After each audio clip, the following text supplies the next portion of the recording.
The story of the Toltecs emerges from the high plateau of central Mexico, where dry winds sweep across volcanic plains and ancient cities rise from stone and memory, in a land that had already known great civilizations before the Toltecs ever appeared, yet was waiting for a people who would define power not only through conquest, but through myth, artistry, and sacred knowledge. And after the fall of Teotihuacan around the 7th century, the political and spiritual center of Mesoamerica fractured, leaving behind abandoned pyramids and broken trade routes. And from this uncertainty arose new warrior elites who carried fragments of older traditions forward, eventually forming what later peoples would remember as the Toltecs, whose heartland centered on the city of Tula, known to them as Tallinn, a place both real and legendary, described as a city of order, wealth, and cosmic balance, where rulers were expected not merely to command armies, but to embody wisdom, restraint, and divine favor. And Toltec society blended military discipline with deep spiritual symbolism, viewing warfare as a sacred act tied to the movement of the sun and the nourishment of the gods,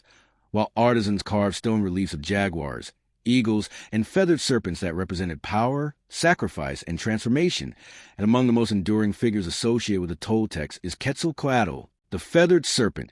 who existed both as a god and as a legendary ruler-priest, said to have brought laws, calendar knowledge, metallurgy, and moral order, standing in contrast to darker forces that demanded blood without restraint.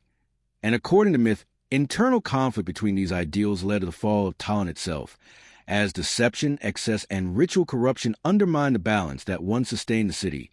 And though historians debate how much of this tale is legend layered upon history, archaeology reveals that Tula was indeed a formidable urban center between the 10th and 12th centuries, dominated by step pyramids, colonnaded halls,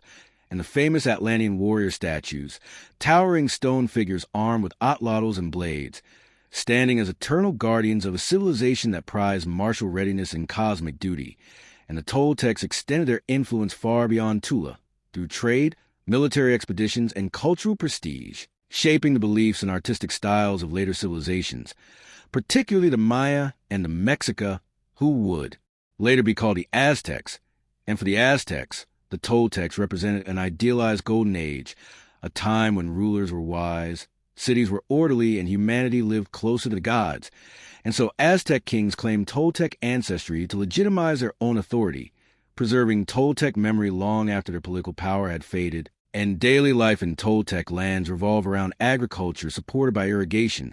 the cultivation of maize, beans, and squash, and the crafting of obsidian tools and weapons that made Toltec warriors feared across Mesoamerica,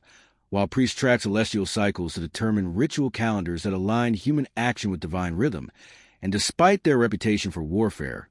the Toltecs were also builders, planners, and philosophers, constructing cities aligned with astronomical principles and encoding myth into architecture itself. Yet, like many ancient civilizations, the Toltecs face environmental pressures, internal unrest, and external threats that gradually weakened their cohesion. And by the 12th century, Tula was partially abandoned, its temples burned, its population scattered, not erased but absorbed into the wider cultural fabric of Mesoamerica, carrying Toltec traditions into new regions and new identities. And though their political dominance ended, the Toltecs never truly disappeared, living on as an idea of perfection, discipline, and sacred order. A civilization remembered not only for what it built in stone, but for what it represented in memory. And today, as the sun sets behind the ruins of Tula and shadows stretch across weathered pyramids, the silence speaks of the people who shaped history through belief as much as through force, whose legacy flows quietly into the civilizations that followed, and whose story, carried on warm desert air and whispered through carved stone, gently guides the listener into rest, where ancient cities rise and fall slowly beneath a timeless sky.